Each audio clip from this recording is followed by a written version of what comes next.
Saudara-saudaraku, siapapun kita di akhir zaman ini berjanjilah, bertekadlah, saya dan sekeluarga ingin menjadi muslim kafah.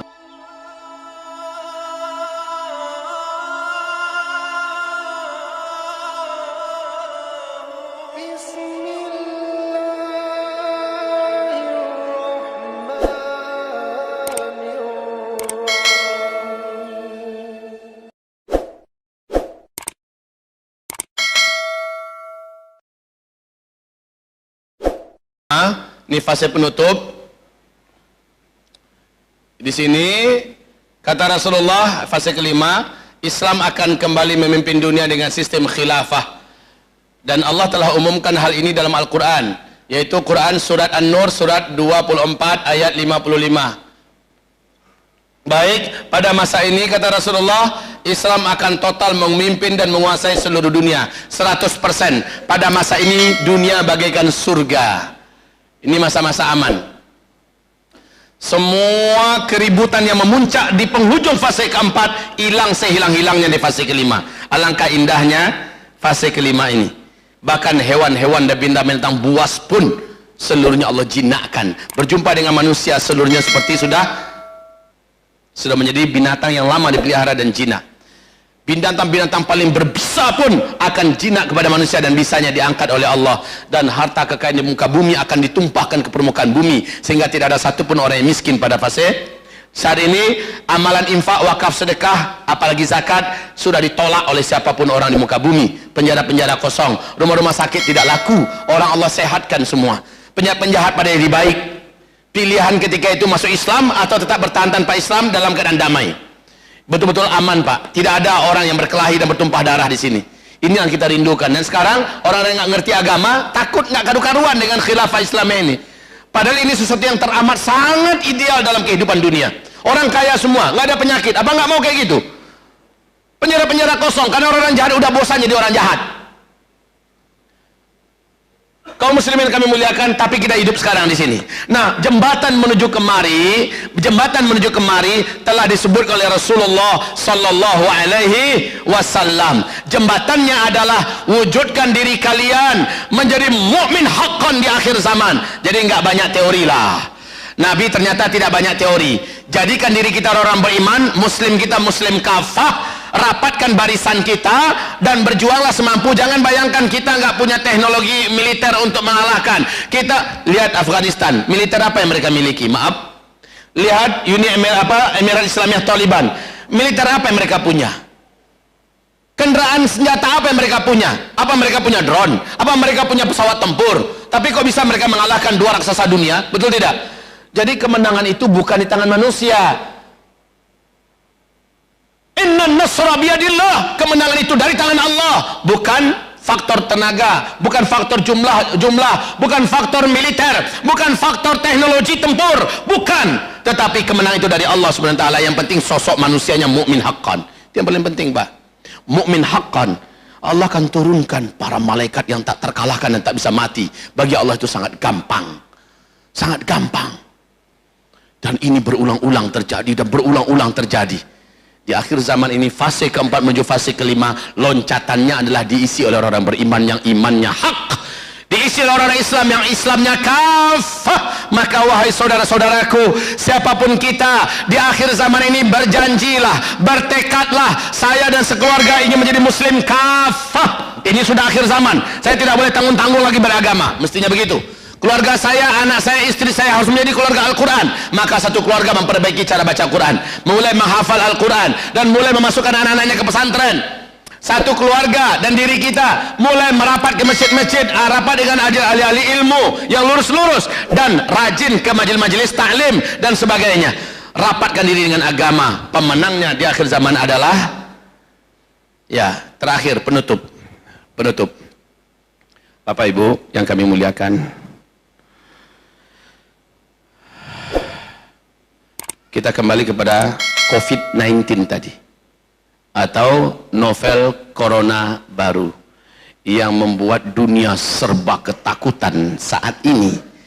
Saya sampaikan pada kita semua, dan ini ada dimasukkan ke YouTube nanti kan, sampaikan, sebarluaskan kemana-mana. Umat Islam haram takut. Umat Islam haram takut. Allah berfirman, la takhafu. Kamu tidak boleh takut. Takut itu membuat lemah tubuh kita. Makin kita takut, makin lemah imun kita. Selama kita tidak bermaksiat kepada Allah, selama kita jalankan perintah Allah, tidak ada alasan untuk kita takut. Walaupun begitu, antisipasi wajib. Kalau memang sudah diumumkan di Medan, Sumatera Utara sudah banyak COVID-19 umpamanya kan, maka kita pakailah masker. Tapi kita yakin bukan masker akan melindungi kita. Cuma pakai saja masker standar untuk yang sudah diarahkan oleh rumah sakit, pakai. Tapi jangan pernah kita yakini maskerlah pelindung kita. Ya, harus ya jalankan saja. Tetapi jangan kita yakin itu yang akan menjaga kita. Yang menjaga kita adalah Allah Subhanahu wa Ta'ala. Begitu Pak. Dan satu lagi, silk gaib atau imun dari langit yang paling sempurna menjaga kita adalah kedekatan kita kepada Allah tanpa maksiat. Inilah dia silk gaib itu. Bapak ingat dalam Al-Quran surat Ar-Ra'du ayat 11. Yang punya Al-Quran di tangannya buka. Surat Ar-Ra'du ayat 11. Di situ Allah mengatakan tentang muaqibat. Walahu muaqibat. Di situ disebutkan oleh Allah muaqibat. Apa itu artinya muaqibat? Allah turunkan untuk setiap hambanya yang beriman malaikat-malaikat penjaga dan pelindung dari langit. Turun di depan kita, satu berdiri. Turun di belakang kita, satu berdiri, membentengi dan menjaga kita dari segala kejahatan apapun, kejahatan virus, kejahatan setan, kejahatan jin, kejahatan dukun, kejahatan manusia, kejahatan dan bahkan keburukan alam. Allah akan jagakan kita melalui muaqibat ini. Syaratnya adalah selama muaqibat telah Allah turunkan kepada kita, jangan buat muaqibat ini lari meninggalkan kita. Kapan muaqibatnya lari? Ketika kita bermaksiat kepada Allah Subhanahu wa Ta'ala. Dan malaikat, nama malaikat itu muaqibat ya.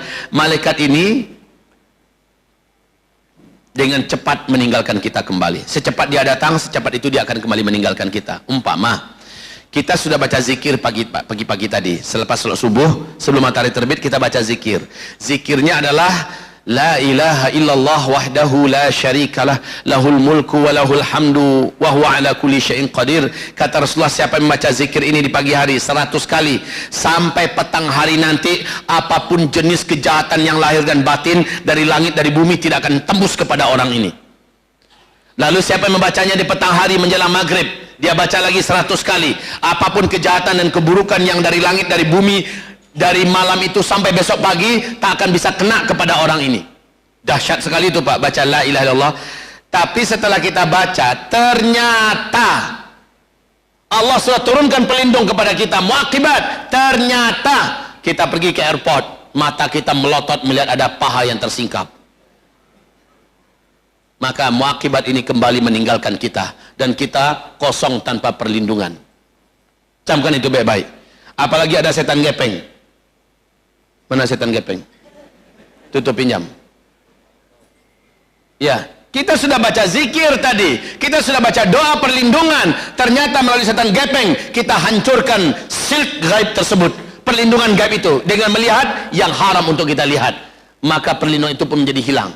Jangan salahkan, saya kan sudah sholat. Kenapa kamu hancurkan benteng yang ditimbulkan oleh sholat itu dengan maksiat yang kamu buat? Syaratnya jangan bermaksiat. Inilah dia imun sejati dari langit yang Allah turunkan ke bumi, yaitu para pelindung-pelindung dari kalangan malaikat yang tak terkalahkan. Jangan bermaksiat. Ketika kita menipu orang di pasar, Pak, berapa nih Pak? 450.000. Pak, bisa nggak 375 saja? Saya aja beli 400.000. Padahal dia beli cuma 350, udah bohong dia Pak. Maka silk itu pun hilang. Awas, ada maksiat apa Bapak lakukan sehari itu, silk tadi hilang.